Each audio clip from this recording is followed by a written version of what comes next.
So we've discussed parametric equations, what they basically are, and let's talk about doing calculus on parametric curves. So parametric equations, we have x as a function of t, we have y as a function of t, and suppose we want to know the slope at a particular point along our curve. Well, the slope is dy over dx, right?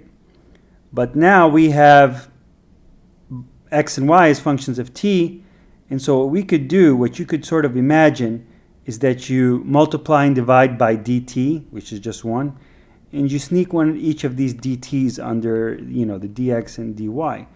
And so you'll get that if you want to calculate the slope along a parametric curve, what you could do is find dy dt, or g prime of t if you express y as g of t, over f prime of t if you express x as f of t.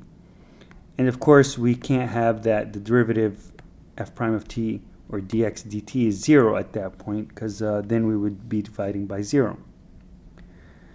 Okay, so that's the basic form of finding the slope. Let's use that to get tangents. So a curve C is defined by the parametric equations that we see there. Show that C has two tangents at the point 3, 0 and find their equations. Okay, well, let's first get the general form of the slope in terms of t.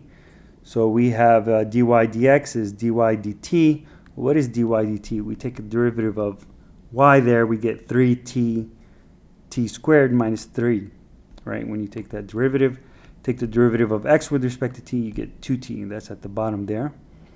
And reorganizing, and we get that expression there. Okay, now we have the slope with respect to t.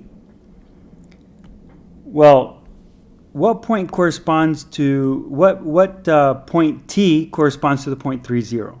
Okay, so which t corresponds to the point 3, 0 in the xy plane? Let's try solving for y equals 0. If we solve for y equals 0, we get that equation there, which gives us that, we get y equals 0 when t equals 0 or t is equal to plus or minus root 3. So the point t equals 0 will give us that x is equal to 0. So that's at the origin.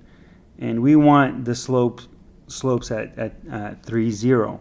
Okay, and so what we're interested in is t is plus square root of 3 and t is equal to minus square root of 3. Because when t is root 3 or negative root 3, you square it and you'll get x equals 3. And so that's the point that we're interested in there. Again, t equals 0 would only get you to the origin, and we're not interested in that point. Okay, so we'll plug in t is equal to root 3, positive root 3, and get that slope. And when we plug in t is equal to minus root 3, which corresponds to the same point, we'll get that right there, okay, for the slope. And as you could see, we're getting two different slopes for the tangent lines. And now it's a piece of cake to actually get the lines, right? So we have this general equation, y minus y naught is equal to the slope m, x minus x naught. And we use that. Okay, here our y naught is going to be 0. Our slope is going to be what we found here for the positive slope. And for the negative slope, and notice you could simplify this further and get root 3 x minus 3 for one tangent, and then doing the same thing but this time choosing the minus root, you'll get that equation there. And so you get the minus negative slope. Okay, and if we want to find the points on this curve where there are vertical or horizontal lines, well, for horizontal, what you need is the slope to be 0. Okay, and here's our general equation for the slope. So we'll set that equal to 0, and we get these solutions here. T squared is equal to 1, so t is plus or minus, t is equal to plus or minus 1, which if we take the plus or minus 1 and plug them into our original parametric equations above, we get that that corresponds to x equals 1 and y equals minus 2, or x equals 1 and y equals 2. Okay, and so these correspond to t is equal to plus or minus 1. Now what about the points where you get vertical tangents to the curve? Well, there you have dx over dt is equal to 0, or you just take the reciprocal of this right here to get dx over dt. Okay, that could work. And so rewriting this above form and taking the reciprocal, we'll get that t equals 0. And here t equals 0 corresponds to x equals 0 and y equals 0 when you plug that in. And so at the origin, we get a vertical tangent. We could also find out where along this curve it is concave up or concave down. Recall that to have concave up, you have the second derivative being greater than 0, and concave down is when the second derivative is negative. Well, how do you get that when you're given parametric equations? Well, the second derivative is equal to d over dx of the first derivative, right? And how do we write d over dx? Well, we're going to do that trick where we multiply and divide by 1 over dt, okay? And so we'll get on the top there d over dt, and on the bottom dx over dt. And we still have that dy dx in there. Well, dy dx, we have a formula for that with respect to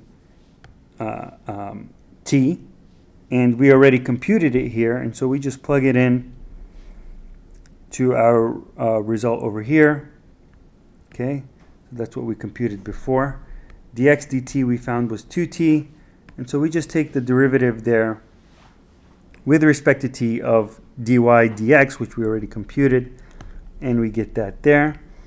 And so we find that this will be positive, okay, when t is strictly greater than 0. The t squared is always positive, so the numerator doesn't give us any problem there, but t cubed can be negative, and it will be negative when t is negative. T cubed is positive when t is positive, and so we know that the second derivative will be positive when t is positive, and consequently this t cubed is positive, and concave down when t is negative and this t cubed is negative, letting the second derivative be negative. And if you were curious about how this shape looks, well, this is what you get over here, okay, going this way. If you plot out these parametric curves, you could see that we get this vertical line at the origin. Here goes our two horizontal lines that we found at 1, -2, and 1, 2. And we also see that at 3, 0, we get these two different tangent lines, okay? And we solve for them. So the one with negative slope is this one here, and the one with positive slope that we found is here. Well, another part of doing calculus with parametric curves is to compute the areas, okay? So the areas in a parametric under a parametric curve, okay? And so this is generally what the area is, right? It's the integral from a to b of dx of y, the function y. But here we're going to set x is equal to ft and y is equal to gt, okay? We're doing this parametrically. And alpha is now corresponds to the point A for x, and beta corresponds to the point b for x. Okay, so that should be here still x. Okay, these are both x's, but one corresponds to a and the other corresponds to b. We'll take the derivative of dx to get what that value is. We have y is equal to gt, and we need dx. We'll just take the derivative there. You get f prime dt. So whatever expression you have of x of t, you take the derivative of that. And you get a general form for the integral there, which we could write out more generally. So you'll have alpha to beta, and y is gt, and dx now is f prime t dt. Okay, so you have that integral for the area under curve for parametric equations. And let's take a look at a concrete example there. So suppose we have x is equal to t minus sine t, and y is equal to 1 minus cosine t.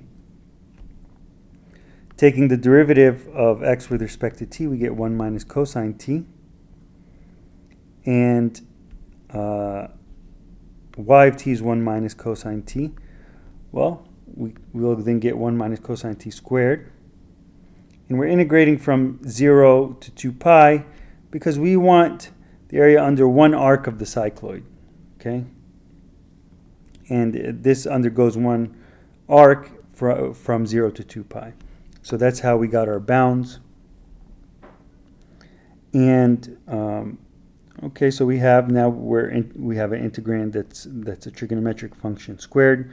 You just FOIL that out, and then use the half angle identity to integrate this last expression and get 3 pi. So we just found the area under one arc of the cycloid, which we looked at previously.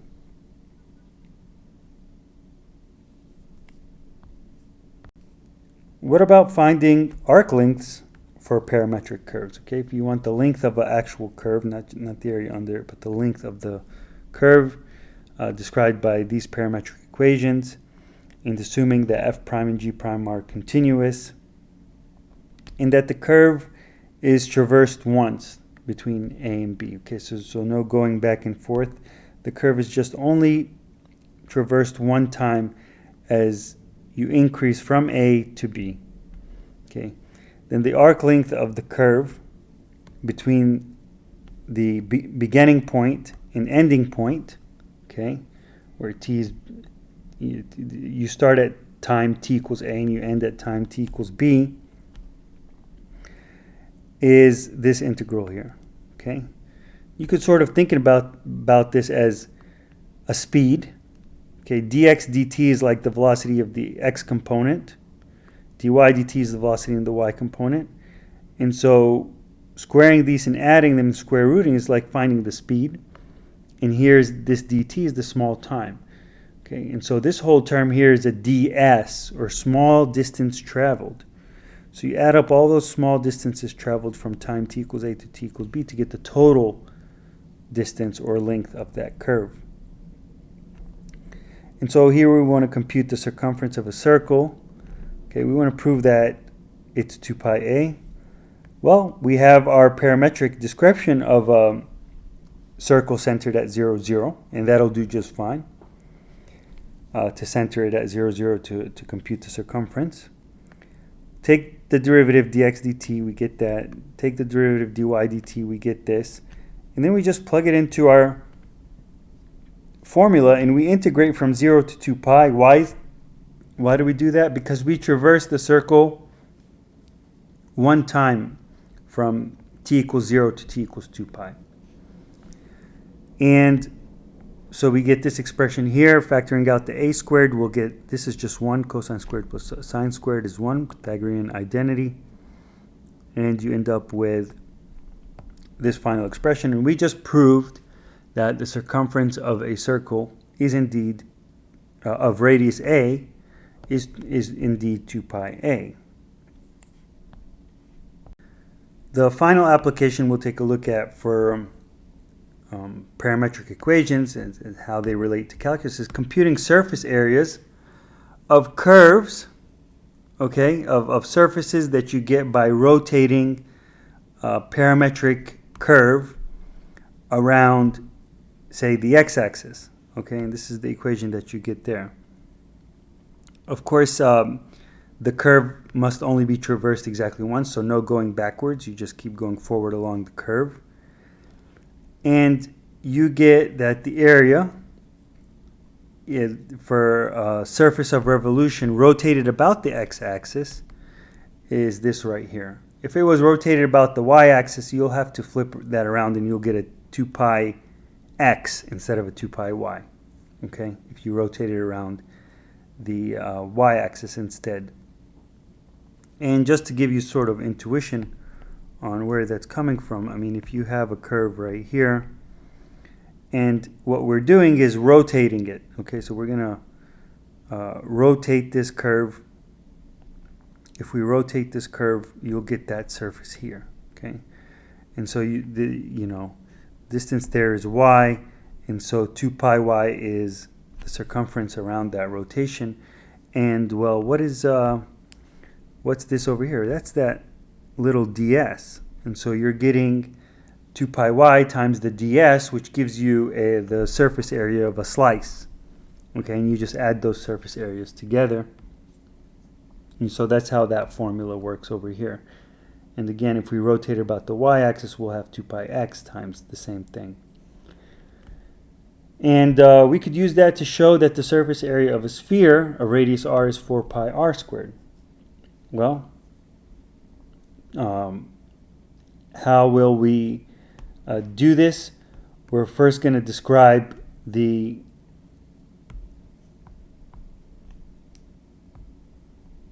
top hemisphere. Okay, and that's given by these parametric equations. Okay, and notice that t only goes from 0 to pi because we only get the top hemisphere there. Okay, so this corresponds to x equals r cosine t, and y is equal to r sine t, and here the radius is r. Okay, and t is going from 0 to pi. Well, we just plug and chug at this point. So dx is equal to this, so we take the derivative of x with respect to t. dy, we take the derivative with respect to y with respect to t, and we get that. 2 pi y, well, what is y? Y is equal to r sine t, and so that's where that's coming from. And we plug in dx dt into here, okay, and we get this negative r sine t. R cosine t is coming from that, the dy dt. And 0 to pi is coming from the fact that we're going to take this top hemisphere and rotate it around to get a sphere. Okay, carrying out a straightforward integral there, we end up with the result 4 pi r squared. And we just showed what happens when you take that top hemisphere and rotate it around, okay, to get a full sphere. And we just showed that the surface area of that sphere is 4 pi r squared, which indeed conforms with the formulas that you could search for and find online for the surface area of a sphere.